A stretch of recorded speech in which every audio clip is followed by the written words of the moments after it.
Okay, I think this is gonna work. 3 times is a charm. Yay! Can you see me? Yes! Oh my gosh, I think Instagram is high today. I hope so. I think Instagram, it can't take all this glamour. I love your lipstick. Oh, thank you. It's a little mix of crocodile tears and a little ganja green. Oh, well, you do look like a stunning cunt. Oh, thank you. You got to see the whole look. See, it's a little two-piece. Ooh, She's gorgeous. She's got shape today for 420, honey. Nice. Have you been Now, as busy? I was saying, Mama, I got to light up because I Okay. just, in case we get cut out again, I need to be smoking. It's just too much. So Absolutely. shout out to my friends at Lowell Farms for hooking me up today with the Billy Ray Cyrus Midnight Special Pack. Ooh. We love a black card and we love a black pack. So cheers to you guys. Cheers to all our honey pots out there. We love you. Thank you for supporting us.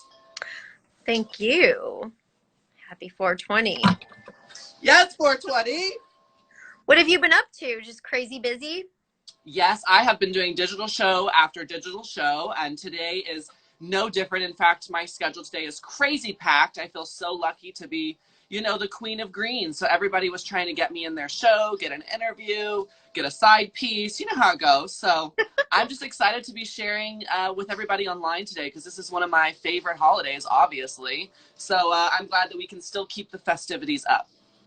And how is it comparing, you know, just 420s in the past where you were out and about, you adjusting to this virtual world? Sure. I mean, I feel really relaxed at home. My really good friends are all here to celebrate with me. So, yeah, I actually feel really good about it. I do obviously love going out for 420 and meeting people one-on-one, but I feel like with the circumstances, this is the second best thing.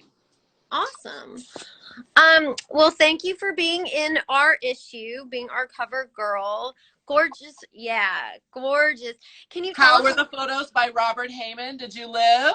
Oh my God, they're amazing. Yeah.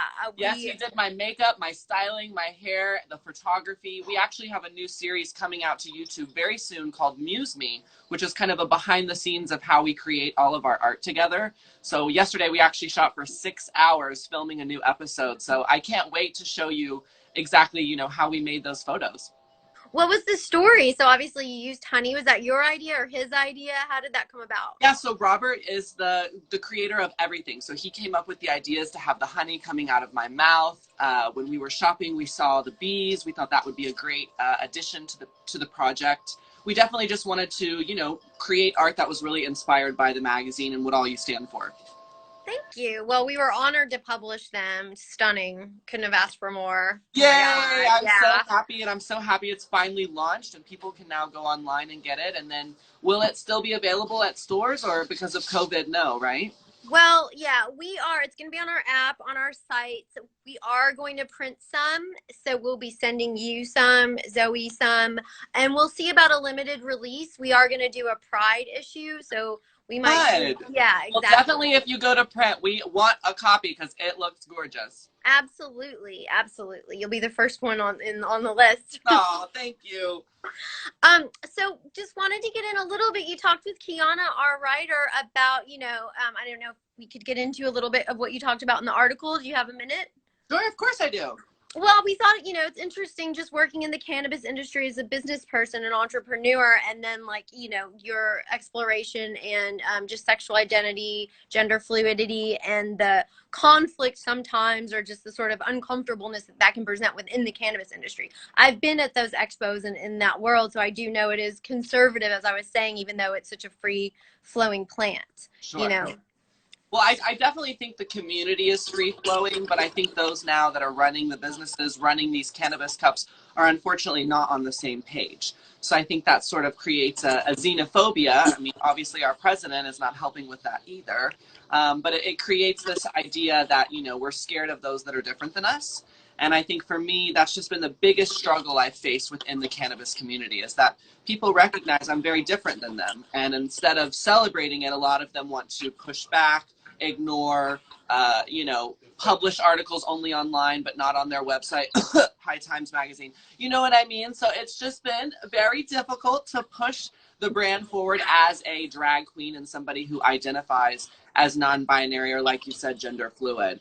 But the good news is there are people like you guys who tell my story and who help get this out. And, you know, the reason I'm an activist is because it takes active work. So, you know, it's a struggle that is worth it to me, and it's something I'm really proud of. I feel like I'm helping create safe spaces for the LGBTQ community amongst the cannabis users, and that's always been my dream from day one. Well, that's amazing.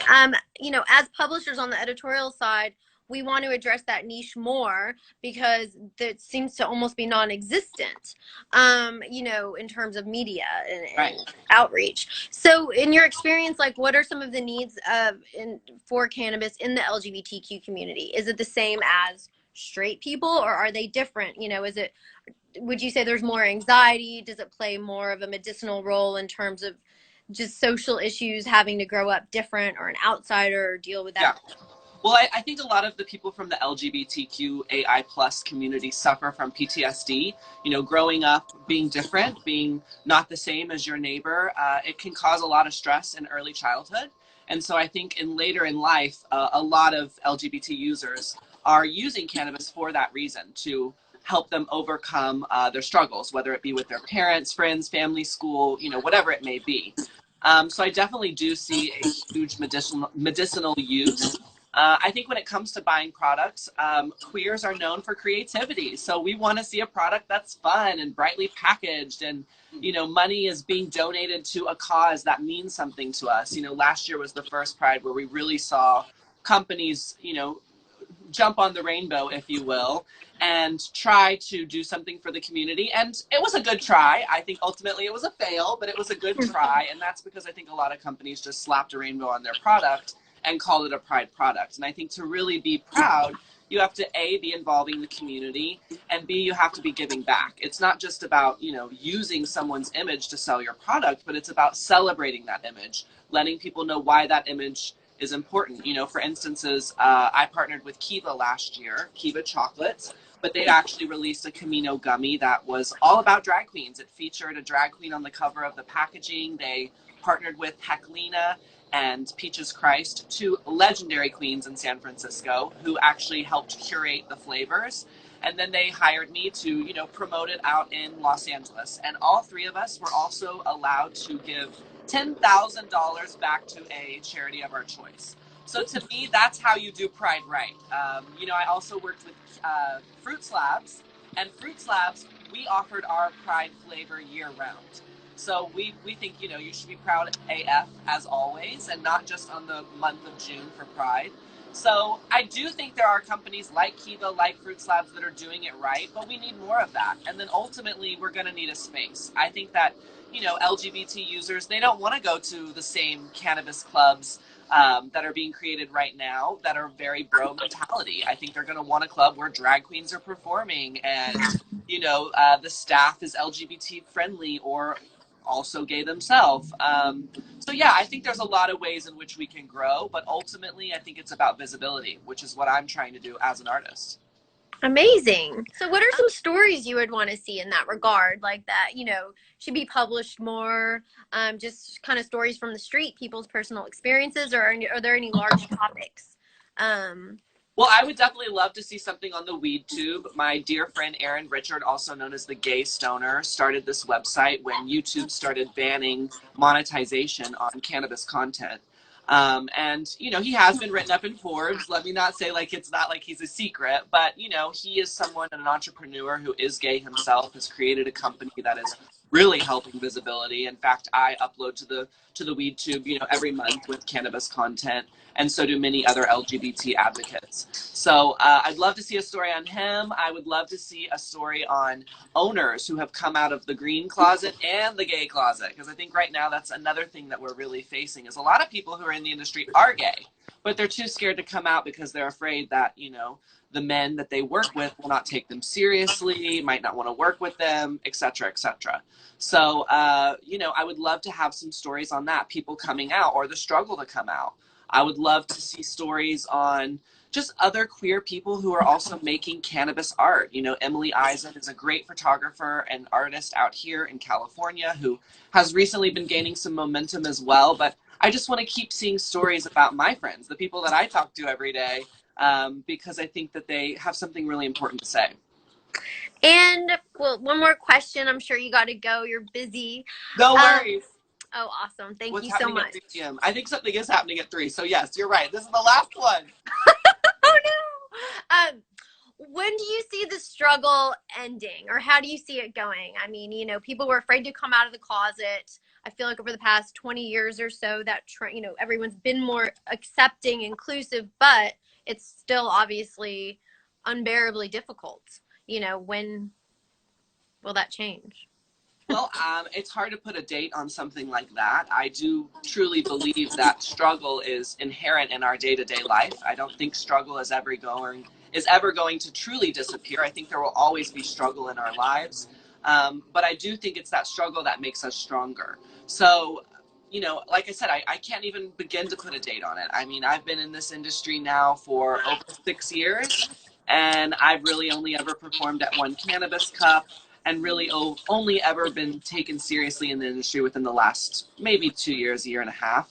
So it's going to be a while. Yeah. I definitely think we've got some time ahead of us. We've got to put our stilettos down and really continue to be vocal. But I think anything is possible with love and a lot of cannabis.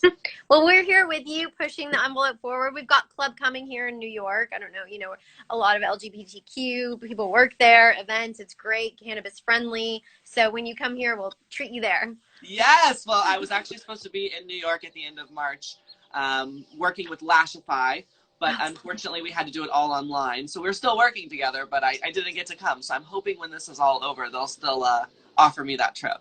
Awesome. Well, we will too.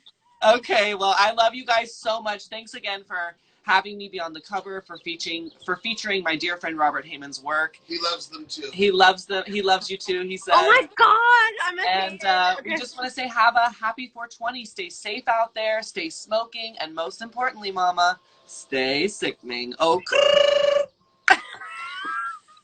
Bye. bye. hshoneypot.com. You can download the issue, www.hshoneypot.com for Laganja. Thanks, guys. She's amazing, super smart, lots to say, and Honeypot and Honeysuckle definitely plan to be doing more coverage. We already talk about non-binary identity and sexual exploration, and I think in the cannabis industry it's critical. I don't see a lot of it. I've talked about that with some of my other media friends, and so you can count on us for that. So hshoneypot.com. I'll write it right here. I don't know how to pin it, but find us and check out the issue. We hope you like it. It's a pop art issue. We spent, you know, a lot of fun doing it, and we hope you enjoy it too. See you guys soon. Happy 420. Bye.